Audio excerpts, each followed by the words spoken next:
மச்சான் யாரா இவனுங்க எங்கிருந்துடா வந்துக்கிறானுங்க? இந்த மாதிரி தான் இருந்தது இன்ஃபினிக்ஸோட அடுத்தடுத்த ஸ்மார்ட் ஃபோன்ஸை பார்க்கறதுக்கு 15K ஸ்டார்ட் பண்ணி 25K வரைக்கும் கூட ஒரு பெரிய மார்க்கெட் வந்து ரூல் பண்ணிட்டு இருக்கிறது இன்ஃபினிக்ஸ் ஸ்மார்ட் ஃபோன்ஸ் தான். அடுத்தடுத்து புது புது இனோவேஷன், ஸ்டோரேஜ் வேணுமா வச்சுக்கோ, டிஸ்பிளேஸ்ல பயங்கரமா புது புது இனோவேஷன்ஸ் வேணுமா வச்சுக்கோ, டிசைன்ல இனோவேஷன்ஸ் வேணுமா, கேமிங் ஸ்மார்ட் ஃபோனா வேணுமா, எல்லாத்துக்குமே எங்கிட்ட ஆப்ஷன் இருக்கு அப்படிங்கிற மாதிரி அடுத்தடுத்த ஸ்மார்ட் ஃபோன் லான்ச் பண்ணி தள்ளிட்டு இருக்காங்க.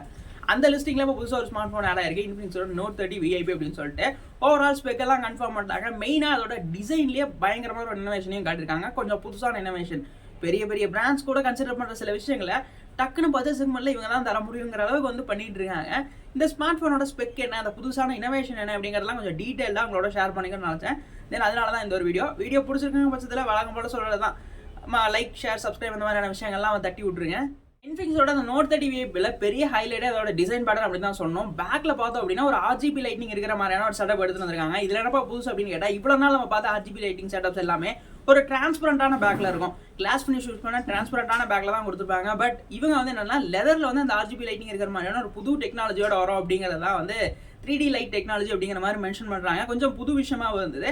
பட் இது எப்படி வந்து பர்ஃபார்ம் பண்ணுது, இது வந்து எந்த மாதிரி வந்து பில்ட் பண்ணியிருக்கோம் அப்படிங்கிற அந்த ஒரு டீட்டெயிலான பிக்சருமே வந்து எக்ஸ்பிளைன் பண்ணியிருந்தாங்க.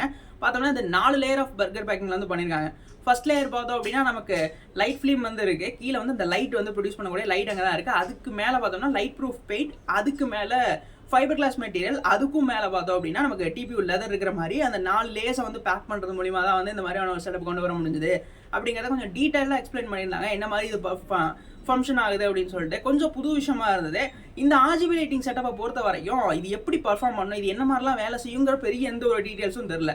பட் கொஞ்சம் கஸ்டமைஸ்டாக இருக்கிற மாதிரி கொடுத்தாங்கன்னா கொஞ்சம் நல்லா இருக்கும். 3 கலர்ஸ் வந்து பேக்கில் இருக்கிற மாதிரி அந்த லைட் RGB லைட்டிங் செட்டப் இருந்தது.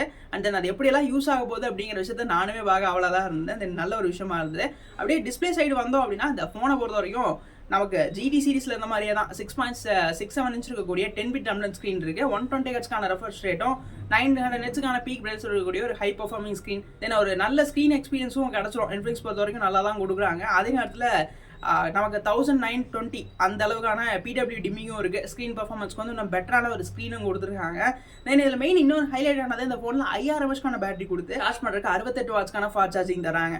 அது மட்டும் ஹைலைட்டான விஷயம் இல்லை, இதில் 50 வாட்ஸ்க்கான வயர்லெஸ் சார்ஜிங் இருக்கிறது தான் பெரியதுன்னு. அதனால தான் அந்த சார்ஜரை பற்றி முதலே சொன்னேன். ஏன்னா நிறைய விஷயங்களை இன்னோவேஷனாக கொடுக்குறது 50 வாட்ஸ் வயர்லெஸ் சார்ஜர். இது ஒரு 25K செக்மெண்ட்டில் இன்ஃபினிக்ஸ் சைட்லேருந்து கடைசி அவங்க GT சீரிஸ் லான்ச் பண்ணும்போது பைபாஸ் சார்ஜிங் அப்படிங்கிற மாதிரி ஒரு விஷயம் சொல்லியிருந்தாங்க. டேரெக்டாக சர்க்யூட் கூடவே வந்து சார்ஜிங் கனெக்ட் ஆகும். அதனால வந்து டேரெக்டாக நீங்கள் கேம் விளையாடும் போதில் கூட சார்ஜ் பண்ண முடியும் அப்படிங்கிற மாதிரியான ஒரு டெக்னாலஜிலாம் வந்து கொடுத்துருந்தாங்க. அது இதில் கொடுப்பாங்களா அப்படிங்கிறது தெரியல, பட் கொடுத்தா நல்லா இருக்கும்.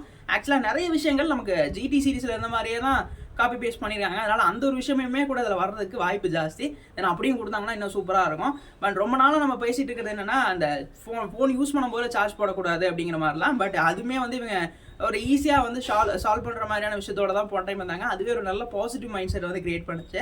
அதோட இந்த மற்ற ஸ்பெக் அப்படின்னு பார்த்த விஷயங்களையும் கொடுத்துட்டு ப்ராசர் மொக்க பண்ணால் அப்படி இருக்கும். அதனால வந்து டிமென்சிட்டியோட 8050 வந்து பர்ஃபார்ம் பண்ணுற மாதிரி சொல்லியிருந்தாங்க. ஆக்சுவலாக வந்து ஒரு பவர்ஃபுல்லான சிப்செட். அதுவும் இந்த செக்மெண்ட் இப்போ வரைக்குமே வந்து நமக்கு இந்த செக்மெண்ட்டில் பார்த்தோம்னா 8050 அப்படிங்கிறது நல்லாவே மோஸ்ட் பவர்ஃபுல்லான சிப்செட் தான்.